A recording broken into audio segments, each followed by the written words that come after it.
Good evening, everyone, and welcome to our first virtual What Works event. My name is Madeline Schultz. I'm an Alumni Relations Officer here at SAIT, and I'm thrilled to be hosting you all this afternoon to discuss career development and how SAIT can support you. In the spirit of reconciliation, we acknowledge that we live, work, and play on the traditional territories of the Blackfoot Confederacy, Siksika, Kainai, Piikani, Tsuut'ina, the Stoney Nakoda, the Métis Nation Region 3, and all people who make their homes in the Treaty 7 region of Southern Alberta. What Works was developed in response to feedback we received from you, our alumni. The focus of this series is on career development and how SAIT can be a lifelong partner in both your education and your career. Future events will include conversations around equity, diversity, and inclusion, as well as entrepreneurship. Please stay tuned for more information on those upcoming events. This evening, we are focusing on alumni access to My Career Hub and how SAIT can support you through SAIT Career Advancement Services. We'll walk you through how to navigate My Career Hub, explain the various services provided to alumni, and then take time at the end for a Q&A. To those who submitted their questions in advance, thank you very much. We will start with those questions, and then those of us who submit questions on the Q&A during will be answered after. So if you did submit it before, don't worry about trying to submit it again. We have it already here for you. A quick note to those of you who remain on the webinar and interact with us will be entered in to win a gift card to an alumni-owned business. Please check out our alumni-owned business directory at sait.ca/alumni to support your fellow alumni and in their business ventures. I'd now like to introduce Anne Tran, Career Advisor at SAIT. As a career advisor, Anne supports both students and alumni in their career journey. Anne employs her background in marketing and communications to advise individuals from across SAIT's diverse community on how best to cultivate employability skills and market their strengths to employers. She is also the communications coordinator for Pride at SAIT. I would now like to introduce Anne. Hi, everyone. So my name is Anne Tran. I am, as Madeline mentioned, I'm a career advisor with Career Advancement Services. And yes, I am also a proud ally and a member of the Pride at SAIT committee. My pronouns are she, her, hers. And yeah, I wanted to really just get started by giving a quick overview of the services that we offer in Career Advancement Services. We often say it's our job to help you find your job, regardless of where you're at in your career. So some of you may be familiar with us, our services from when you're a student at SAIT, but we definitely help support alumni as well, regardless of where you are in your journey. So if you are transitioning in your career or you're a new grad and you're still trying to find your first job, we can certainly help you, give you the skills you need in order to succeed with your job search. So how we do that is through, one of the biggest ways we do that is through consultations. So given that we are working remotely right now, we're doing appointments over Zoom. So you can book an appointment to meet with a career advisor to go over things like your resume and cover letter, interview strategies, LinkedIn. So if you're on LinkedIn and you're just wanting to know how to maximize LinkedIn for your job search, or you just want someone to have a look over your profile, we can certainly help with that. We're also holding a lot of virtual events, much like this one, to discuss various career search topics. So be sure to check out the events that we have on offer. I'll be going through My Career Hub, which is the online site that allows you to access all of our services shortly. Something else that we look after is, so in terms of online events, we'll do virtual career conversations, but also employer sessions. So even as alumni, you can still register for events if you're wanting to connect with an employer. Those events are open to both students and alumni.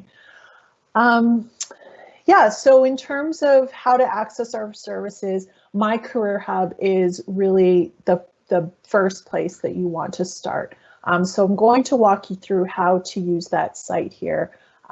Hopefully this works. I'm going to try to share my screen here so that you can see the My Career Hub site. So to access My Career Hub, you just need to go to mycareerhub.sait.ca, and then as alumni, just hover over alumni and then click on alumni registration.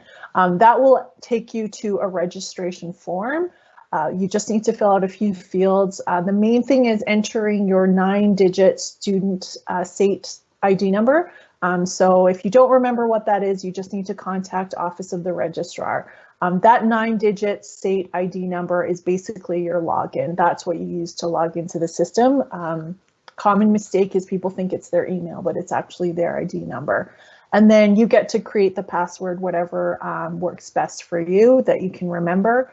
And then once you're in the site, this is what it'll look like. So this is what your dashboard will look like. I'm logged in as Madeline, who is also a proud SAIT alum, so yay. So on the dashboard, you will see important announcements from our team, upcoming events, anything that you've registered for. So if you have signed up for an event or you have booked an appointment with a career advisor, that will show up in your upcoming schedule down here. And then you'll also see a list of upcoming events and workshops that you can register for. So this is where you go to kind of get an overview of what's happening on My Career Hub.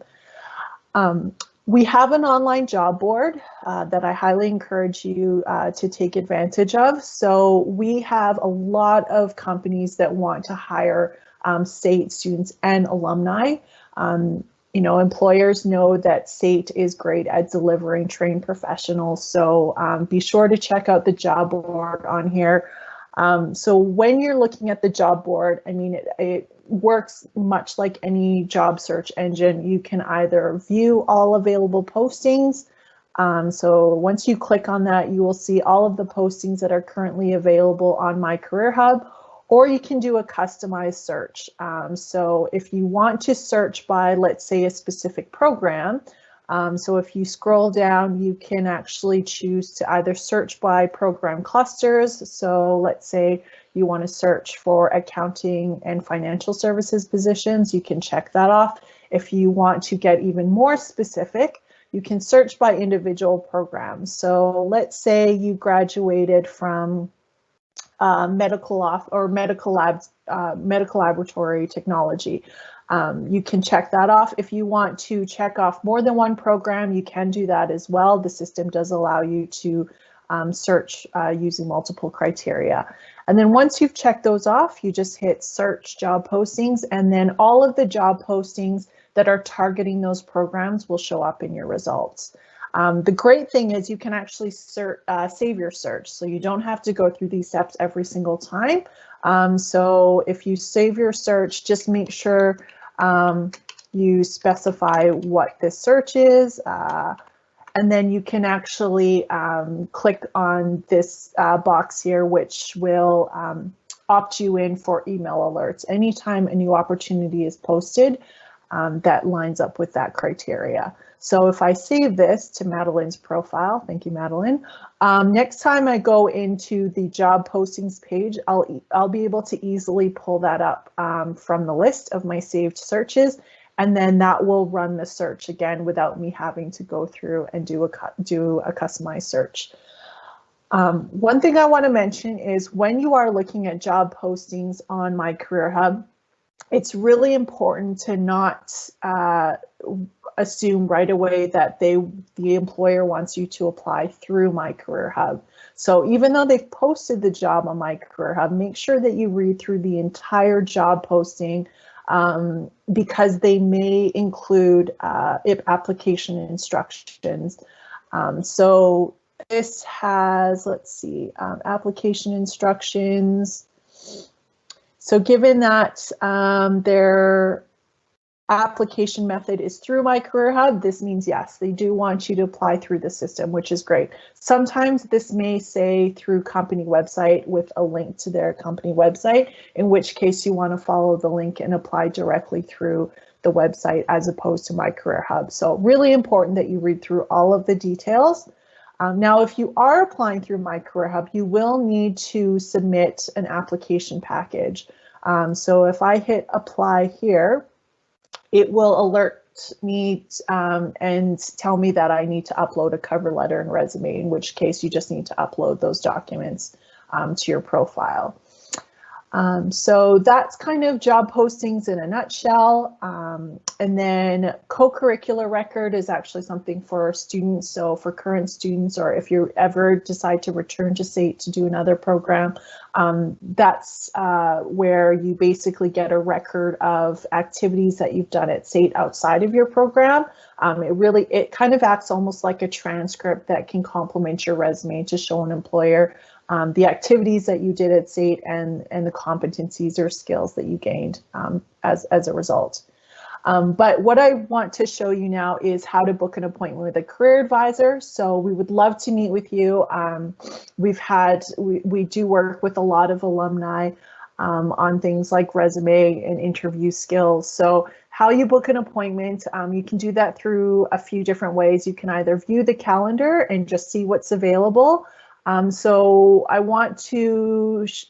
we've actually been really busy. So the fact that there's nothing showing up this week just means that all of our appointment blocks have completely filled up, but we do have some openings for later next week.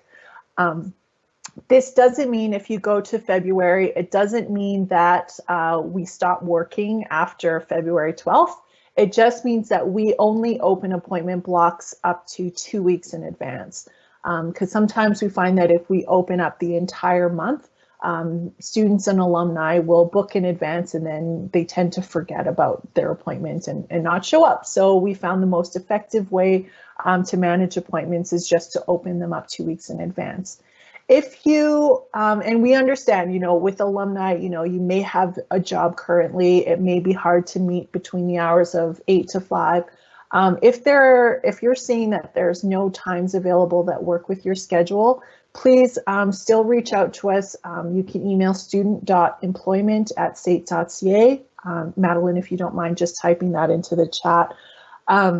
Email us and let us know that you are looking for an appointment outside of our regular office hours, and we will do our absolute best to try to accommodate, because we know that it can be tough to meet during the day if you have a full-time job.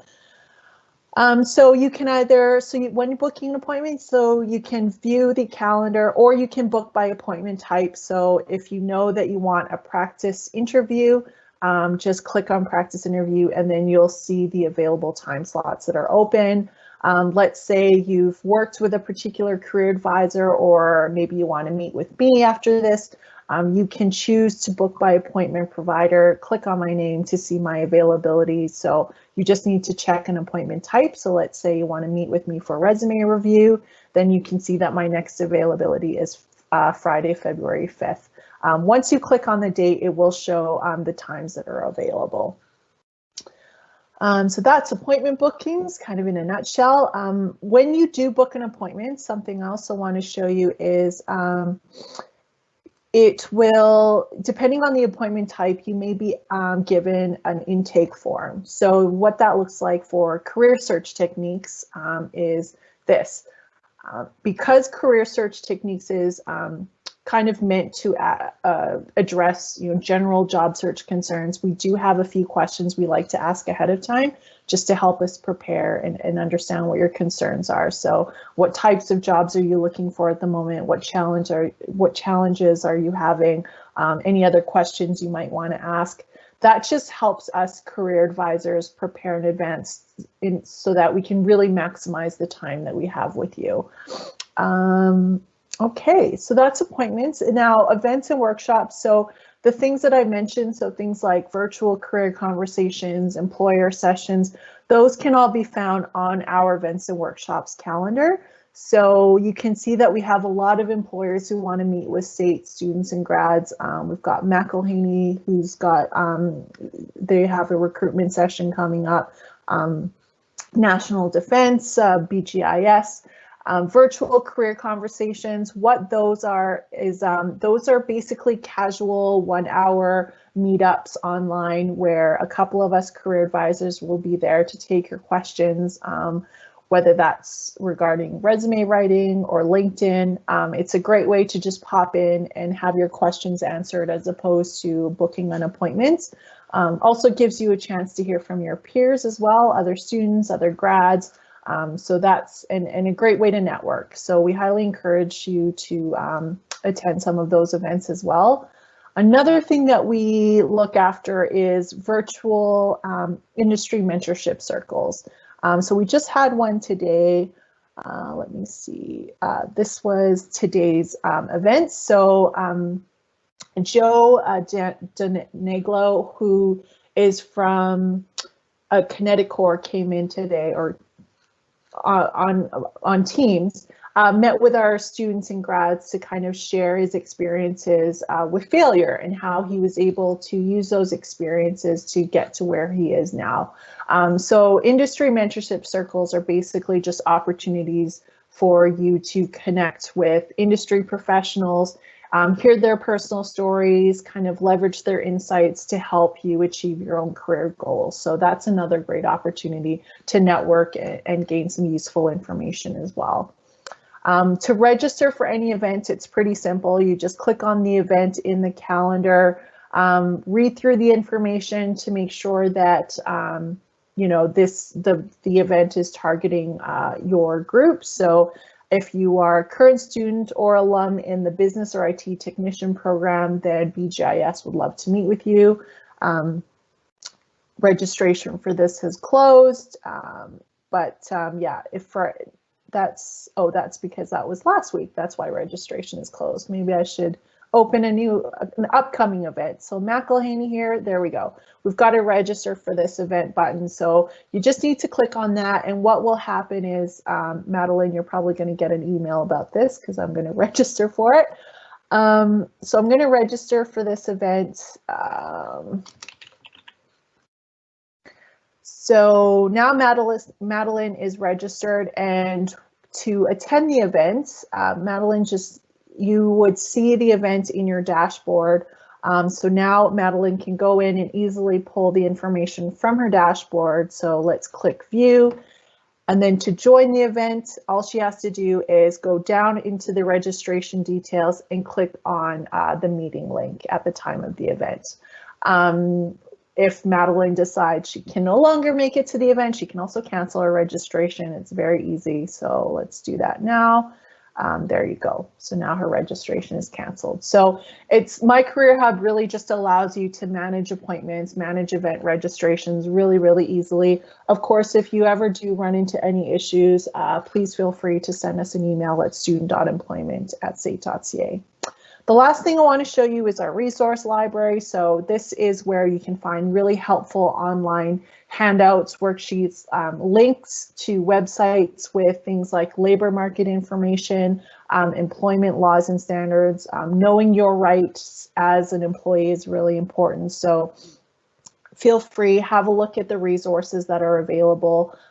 We also have recorded sessions. So if you want to see what one of our virtual career conversations looks like, feel free to click on any of our previous events to view the recordings. We also have some PowerPoint presentations with voiceover that walk you through interview strategies, leveraging LinkedIn, and resume and cover letter writing. So that's pretty much it. That's My Career Hub in a nutshell. I didn't want to spend too long on that because I know we have a long list of questions that were submitted that we need to get through. So yeah, that's pretty much it for My Career Hub. All right, so I'm going to start reading out some questions and Anne is going to answer them. So hopefully the questions that have been submitted will speak to the questions that you might have. Or if you didn't submit them, they answer some questions for you. Again, as I'm going through this, if there's something that you feel like you really would love answered and I'm not bringing it up, please make sure you put it in the Q&A box along the side here. Once we've gone through all the pre-submitted questions, we'll go through everything else that's submitted by you guys live. So the first question was, is there a department in SAIT that can assist alumni with rewriting resumes and also advise on job openings? How perfect. So yes, that's us. We are more than happy to help. And if I didn't say it before, our services are free for SAIT students and alumni. So it doesn't matter how long ago you graduated. We've helped alumni who graduated 10, 15 years ago. So yeah, do reach out. Awesome. The next question is, will this program benefit graduates of trade programs or just regular SAIT program graduates? So all alumni have access, correct? All alumni have access, whether that benefits your program specifically. So our mission is to really give you the tools you need to succeed with your own job search. In terms of how targeted that is to your program, I mean, I can't speak to any specific technical skills. For technical or industry specific insight, I would highly encourage you to reach out to your previous instructors or connections that you have to industry. But the skills that we give you are basically intended to help you with your job search skills kind of in general, like how to tailor to a job posting, how to interview effectively, that sort of thing. Awesome. What should I do to increase my networking connections? Great question. So yeah, keep in touch with your previous instructors, your classmates. LinkedIn is a very great, effective tool, especially now that most of the world is working remotely and people are connecting online more than ever. Utilize LinkedIn as much as possible. Utilize the alumni connections on LinkedIn. So if you go to the SAIT page on LinkedIn, you can click on alumni, and that any alumni from SAIT will show up in the search results, and then you can narrow down your search by actually typing in the program that you graduated from in the search, and that will narrow down those alumni to the people from your program. And then start there, start expanding your network. When you do reach out to people on LinkedIn or email, make sure that you customize the message. So on LinkedIn, there's an option to either send the automated message, which sounds really impersonal. It's something like, Anne would like to add you to their professional network on LinkedIn. Click on add a note, because then that allows you to customize the message.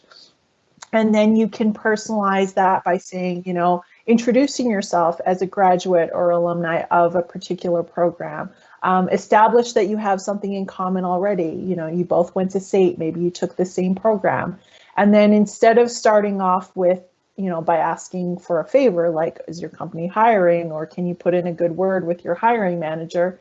Instead of doing that, just keep it open and pressure free. Ask them for any advice they're willing to offer a new graduate like yourself, as opposed to asking for a job. And then once you've made the connection, they may be more open to having a conversation about opportunities. Perfect. There's also a SAIT Alumni group on LinkedIn. So that's a great place to connect and be a part of that group where you can find more information. The next question is, what's your advice on how to start a job search? Wow. Well, online is the best place to start. So use as many different platforms as you can.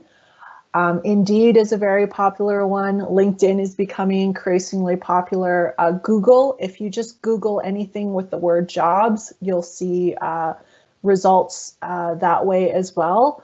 We have found that Google doesn't catch job postings on Indeed, so you want to use those two kind of concurrently. So, but yeah, use as many, and of course my Career Hub as well.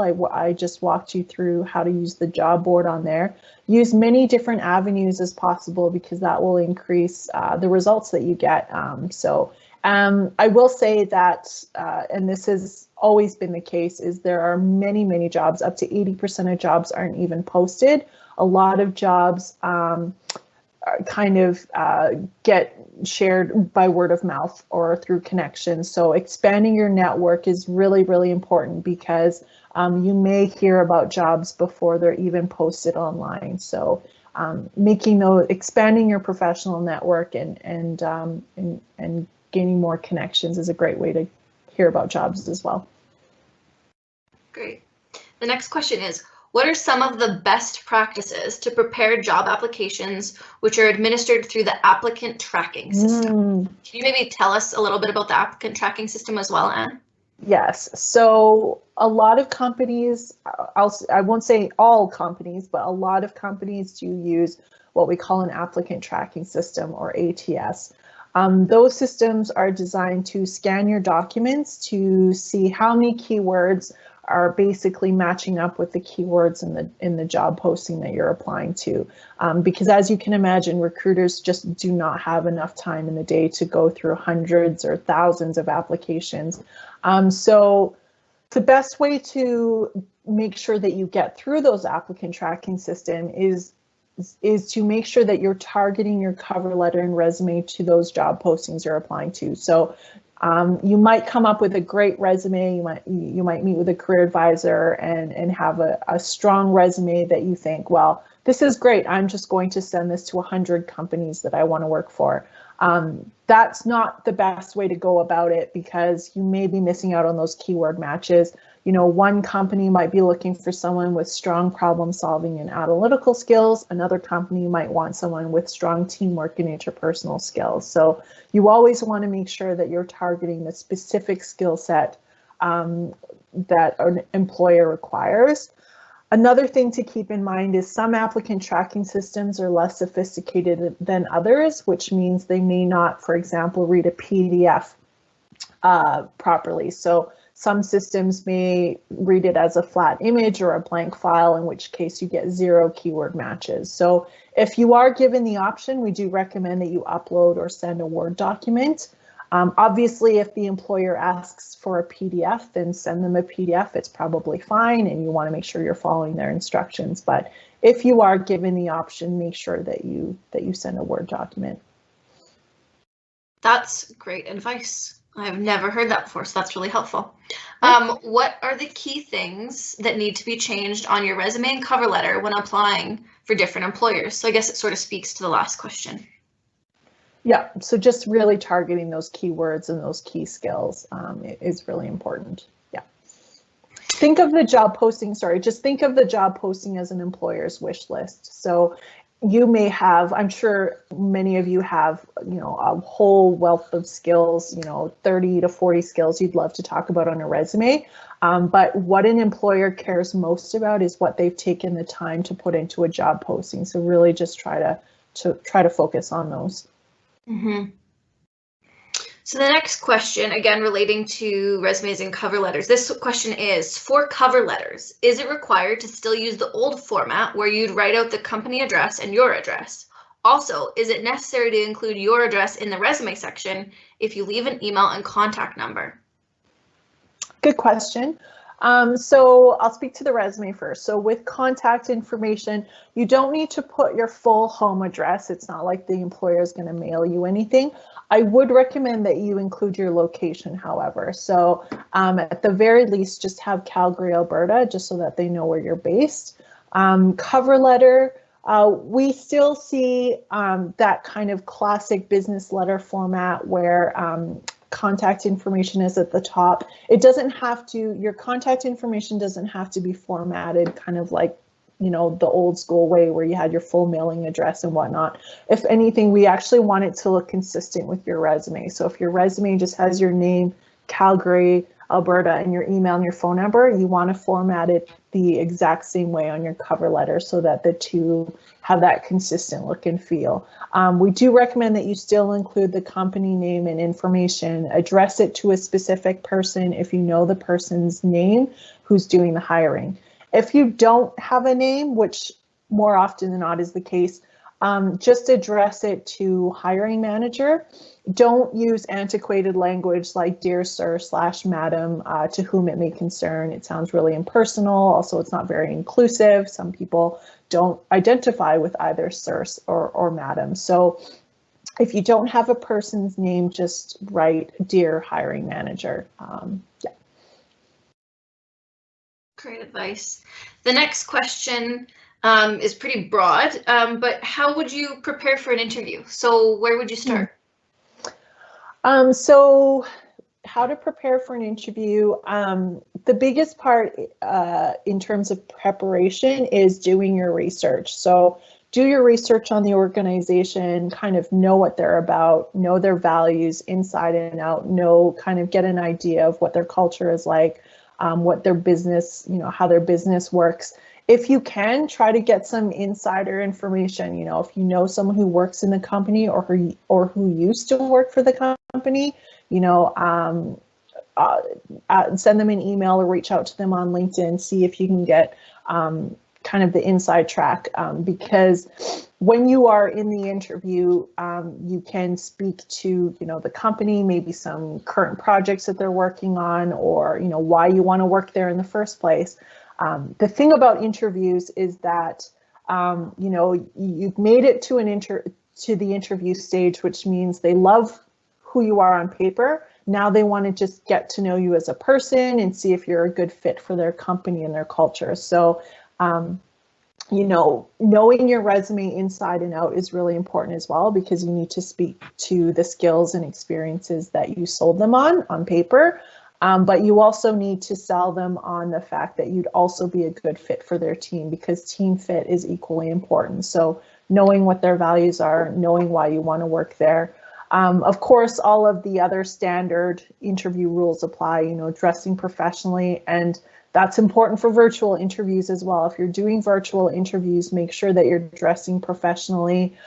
Make sure that you have a quiet space prepared. So if you are interviewing from somewhere in your house, make sure, you don't have people running around in the background and any distractions, your TV isn't on in the background. But yeah, it really just treat it like an in-person interview. So yeah, make sure that it's a quiet space, free of distractions, and you're prepared. You have your resume in front of you, you have the job posting in front of you, so that you can speak to the specific skills and qualifications they're looking for. Perfect, thanks, Anne. The next question is, what's your advice on transitioning careers and pivoting into a new area when you have little experience in that area? Another great question, and something that I'm seeing more and more, is probably because of the current situation. So, maybe this comes from my comms background, but when it comes to resume writing and applying for jobs where you're new to that field, but maybe have, previous experience in other areas, it's really important to show an employer why that previous experience should matter. So, and regardless of, maybe whether you're transitioning in your career or this is your first, official job, and before now you've just been working retail or working in, if the fast food industry, what you need to do is draw connections between your previous experience and where you want to go for an employer. You don't want to make them work too hard. So if you previously worked in, let's say you worked in accounting previously, and now you're transitioning into a role in data analysis and reporting. Simply putting down your accounting experience and listing kind of previous duties and responsibilities, like managing accounts payable and receivable, or doing journal entries and financial statements, that's not going to cut it for someone who's applying for a data analyst. So you need to draw connections for an employer by showing, how working as an accountant, you had to deal with data, you had to deal with, pulling reports and making sure that information was accurate. So it's really about, it's almost like, again, being a comms person, again, I think it's almost like putting a spin on things, but you're making sure that everything is truthful. However, you are showing an employer why that previous experience matters and how it translates well to what you're going into. So I think, yeah, the key there is to just really draw those connections for an employer and highlighting transferable skills, or what we call essential skills. And instead of focusing on the nitty-gritty details like journal entries and, accounting tasks, focus on more of the high-level transferable skills like having to pull reports, or communication skills, collaborating with other team members or collaborating cross-functionally, that sort of thing. You can always find ways to sell your previous experience, even if it's not related to what you're going into. I also want to mention there's a couple people that when they submitted their questions, they were very specific to the diploma that they've done and what they're looking at going into. We're going to keep the responses just general for tonight, but we'll touch base with each of you, those of you who had sort of specific questions around what industry you're now in and where you're trying to go. The next question is, I'd be looking for options for retraining. Can the SAIT help me navigate and choose which program I can take with good employment prospects?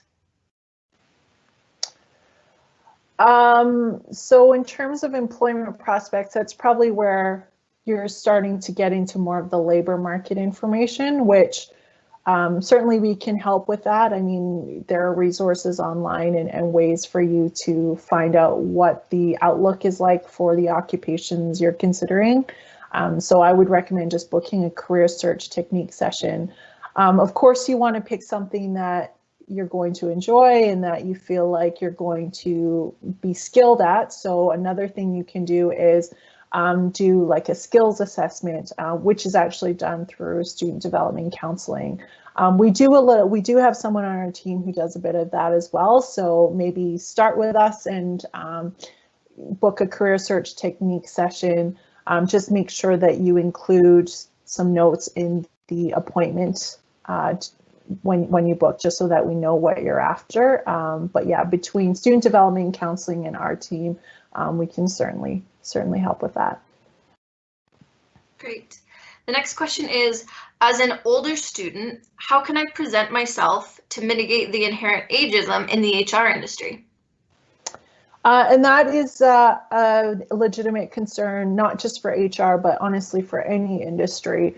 Unfortunately, we can't control or even prove sometimes if we are being discriminated against, whether that's based on our ethnicity, our age. So we tell job applicants to really try to avoid disclosing, personal information like, your ethnic background or anything like that, or your marital status. You don't want to be discriminated against for having a family. I mean, it's illegal, but you also can't prove it if an employer is discriminating against you based on that. So when it comes to age, how you can mitigate that is by not including dates for things like education that's older than 10 years.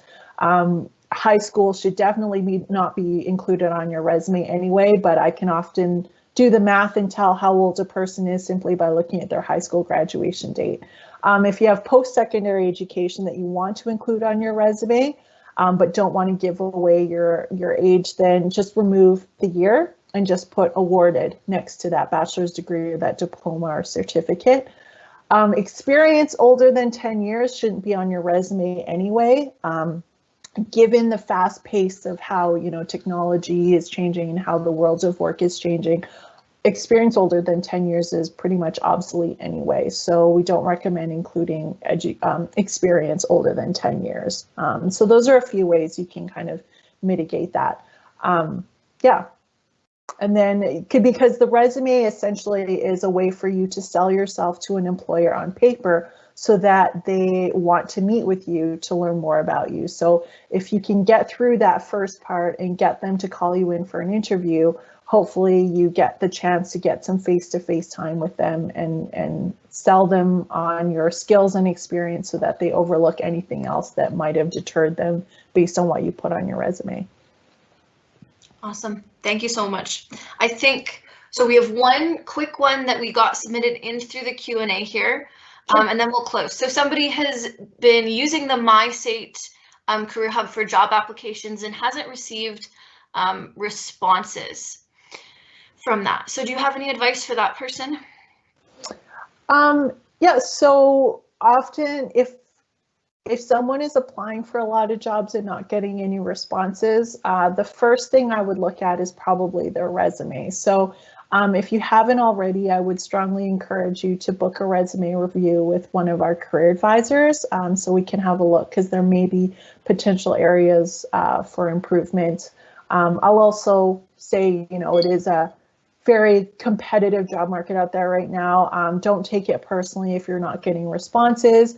A lot of companies may just be overwhelmed with the number of applications they're getting, but certainly feel free to book a resume review with one of us or a career search technique session, and maybe we can identify some areas that might help improve your chances of success.